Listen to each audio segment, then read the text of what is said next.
Lee, good morning. Good morning, Alan. Please state your name and when you joined the club and anything interesting about the club you want to talk about. Thanks, Alan. And thanks so much for doing this for all of us. I don't think we'd have very much of a sesquicentennial without you and your videos. It's Anyhow, pleasure. good. So I'm Lee Bender, South Ender, since December 1976, and I was the second woman admitted into the club. I was not the first woman admitted because I was living in sin with a certain George Farnsworth at the time. And the woman who was asked to be the first member was dutifully married to a board member. She was a good girl. I was a bad girl. It may still sort of be that way, that she's the good girl, I'm the bad girl. I don't know. But I've been here since 1976. Okay. And I'm thrilled to be here. And I'm mostly a swimmer. I used to be a rower for a while, and that was when Sal Reina was my instructor. He started teaching me to row when he was 86 years old. And those were wonderful days when Sal and me were out on the bay. But I digress. And reason why I'm here is because I want to tell you a story that I don't hear people talking about very much. And it's about the 1981 New Year's Day Alcatraz swim. Okay. That's the story. Are you familiar with the concept of visualization?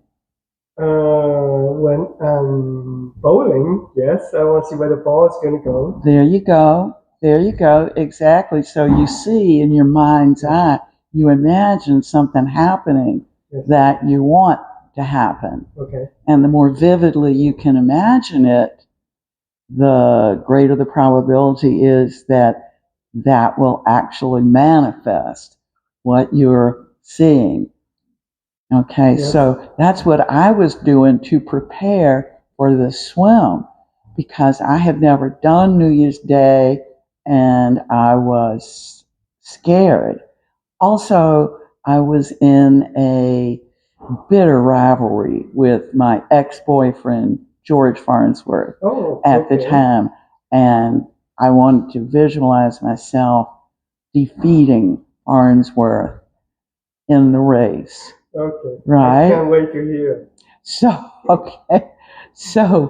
we before I tell you about the swim, I'll tell you about one visualization I had that turned out to be really important.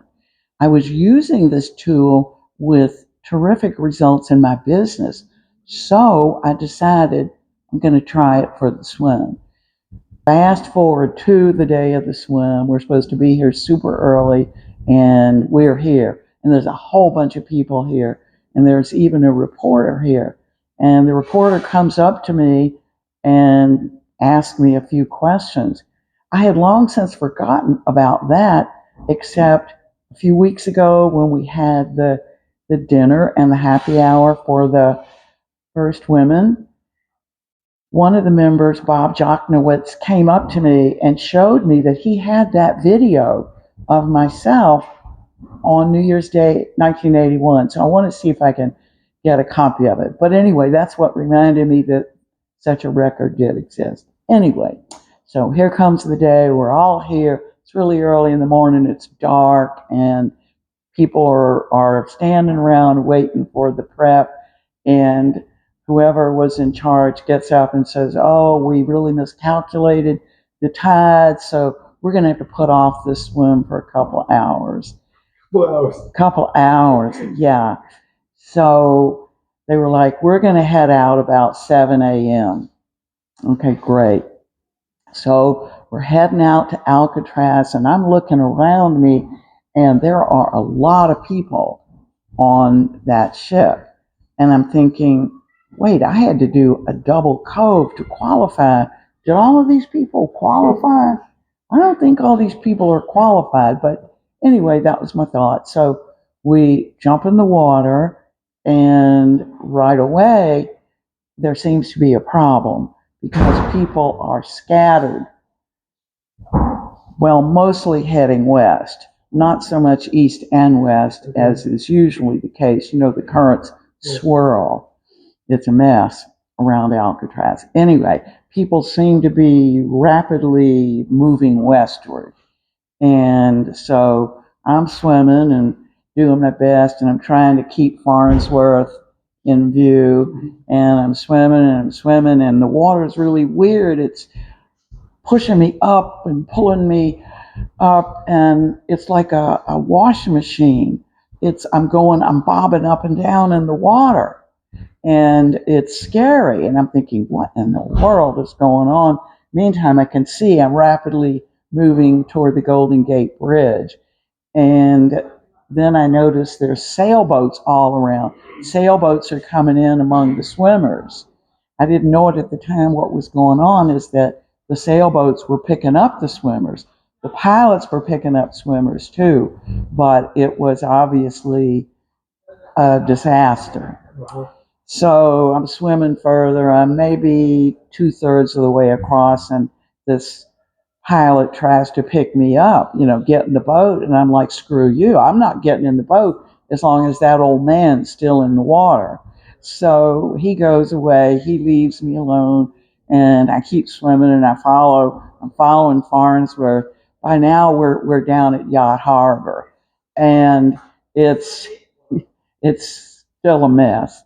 We're at Yacht Harbor, and George goes underneath the pier. So I thought, well, hell, I'll just follow him. So I did. I followed him, and we got under the docks, and I'm like, George. He pretended to ignore me that day, but he, I think, knew I was there. Anyway, so I follow him under the pier because we didn't have much current to fight under the piers, and we're rapidly making our way toward Aquatic Park. Oh, wow. So we finally get in, and I get into the beach, and I've been in the water for, I don't know it at the time, but I've been in the water 2 hours, and I look around, there's nobody around. I mean, nobody's on the beach to greet us. It's deserted. Everybody just had given us up for dead, I guess. Whatever. So I get out of the water, and I know Farnsworth is still in there. So he comes in, about a half hour later. He comes dragging in, and I wait on the beach so he'll know, that I was there first. So George was in the water over 2 hours. It had been a terrifying experience. I was not cold at all that day, and I think it was because I was still, feeling the adrenaline, feeling the force of that. And I remember getting in the sauna afterwards and thinking, I don't even need to be here. I'm not cold at all. And so what it turned out had happened is that the tides were a disaster. They were called wrong, wrong, wrong. And we were really lucky that we didn't lose anybody that day. There were 72 people who went in the water, and 20 of us finished. And I was number 19, and I was an hour after number 18. See, number 18 finished in an hour. I was number 19, 2 hours. So at any rate, I don't hear a whole lot about this swim for many, many years. And fast forward until very recently, I'm at the Museum of Modern Art, where Joan Brown's exhibit is being shown. I'm bringing a friend to see the exhibit. We're in the cafe, and I'm telling her about that particular swim. I start talking about that for some reason. I tell her about this swim, and just as I'm finishing up the story, this guy who's sitting at the table next to me gets up, and he comes over and he goes, I was there that day. I said, what? You were? You were there that day in 1981? He said, yeah, I was. And he said, I picked up swimmers on my sailboat. I said, oh my God, thank you so much. I never got to thank any of those people who recognized an emergency when they saw it and helped us out. So nobody drowned that day, and a good number of us made it to shore. Oh. So for posterity, that's what I want people to know, is the New Year's Day 1981 Alcatraz swim. It was one for the books. Wow. So what a story. That's why I wanted to tell you about it. After that, I said, I don't think I'll swim Alcatraz New Year's Day again. I said, I'll do it once during the summer. And I did it once during the summer. And after that, I said, no more Alcatraz. You still enjoy the water? Oh, yeah. I still enjoy the water, but I'm not that much of a swimmer anymore. I'm just, lucky if I get the second buoy out there. So that's well, what I'm doing. Traumatized swim. It was a pretty traumatic experience. Lee, tell me about Farnsworth's God, if you still remember the story. Well, of course I remember the story. I just finished telling you the story. Okay. And so that's how we got back. I followed Farnsworth underneath the piers from Yacht Harbor, and we entered Aquatic Park through what I presumed was Farnsworth Gap. Okay. So I saw George going through the gap, and I followed him and then left him in my dust. What can I say? About the 1981 swim, anything else that stands out? Yes, I forgot the most important thing. I would. While we were waiting to go in the water that day, because the swim was so long delayed, I went out and I was walking down the beach, and the sun was coming up, and there was a woman standing there, and I said to her, "Oh, beautiful day, isn't it?" And all of a sudden, I realized that my visualization was exactly that occurrence. It actually did happen, just the way I had visualized it. Yeah. And then, of course, I did swim and, beat George Farnsworth and all that kind of thing. The woman who beats George Farnsworth. Woohoo! Message for newbies joining South End. Well, first of all, the women do have a wonderful, beautiful locker room now. Oh, and what you need to know about this club is that this was the club who took in all the women who were plaintiffs in the lawsuit. We were called the troublemakers. The Dolphin Club wouldn't have us, and the South End said, we'll take the troublemakers. We probably fit in. The South End's always been a more fun group than that other club, I tend to think. And we're also the ones who win all the athletic competitions, right?